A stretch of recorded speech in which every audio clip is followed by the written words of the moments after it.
So guys, in this video, I am going to show you how to replace the defective compressor. In my case, this is the defective compressor which we are going to replace this today. So how you replace this compressor and how you will know the compressor is defective before going to replace with the new one, and what are the process we will follow. I will tell you each and everything in this video, but before replacing the compressor, just first recover your refrigerant and don't spread the refrigerant into the atmosphere. So let's start the video. I will show you how to replace.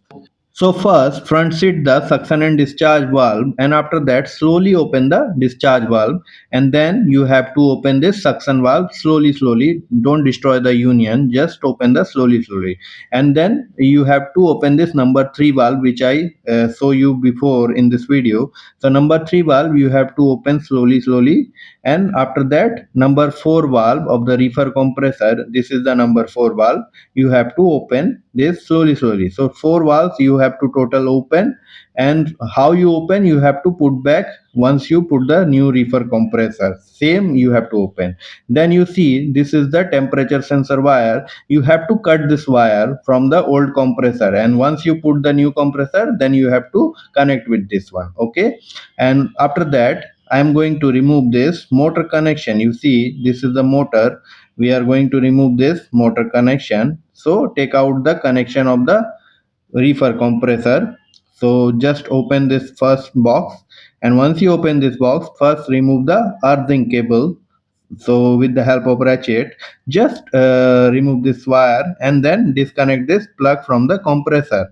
And after that what you will do, just take out the sleeve gasket, you see we are taking out, and then you have to remove this 4 bolt from the defective reefer compressor, so you can take out the reefer compressor. So this is a scroll type reefer compressor.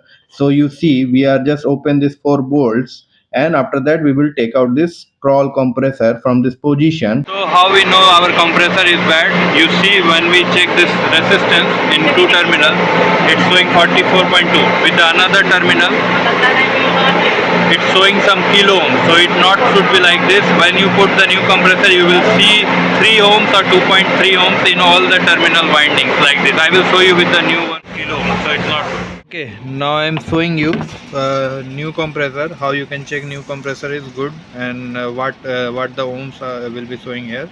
Okay, just put this probe, I will show you here. Here 3 terminal in the compressor, new compressor.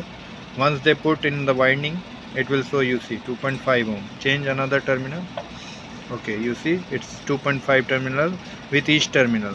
Okay, it's approx 3 ohm, and I already saw you old one having 44 ohm with the 1 and 2 terminal, and with between 1 and 3 terminal it's in kilo ohm, so that one is defective. Here is the 3 terminal, you can check between 1 and 2 it will show 3 ohm, and 1 and 3 also it will show 3 ohm. So this is the new compressor and reading is 3 ohm, and for old one you can check.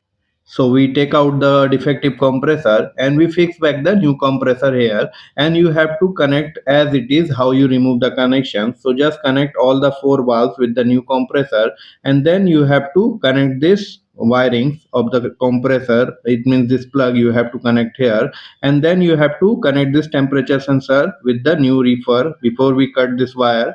And then we are going to open this valve, suction and discharge valve of this compressor. You see we just open the discharge valve and then suction valve, we will open this one, and once you open this one, just perform the leak test one by one. In all valves you have to perform the leak test, so make sure there will be no leakage, otherwise your system will not work efficiently. Okay, so one by one in all 4 valves we put this soap solution and we will perform the leak test, and once we check each and everything and we not found any leak here, then we will go to start this reefer compressor. But before going to start the reefer compressor, I am just going to summarize what we did here, and I will show you each and everything. So I will just summarize the thing how we will change this compressor.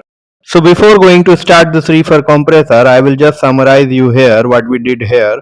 So we just remove this connection from the reefer compressor, close the suction and discharge valve and remove this 4 valve which is connected with the compressor, and then we cut this temperature sensor wire to disconnect the reefer compressor from this wirings, and then we remove these 4 bolts, take out the compressor, put the new compressor. After that, connect this all 4 valves as it is how you remove, then connect this reefer compressor wire, and after that we connect this temperature sensor wire with the new reefer compressor. And once you did everything, perform the leak test. If there is no leak, then we start this compressor, and now it's in range. If you like, please share.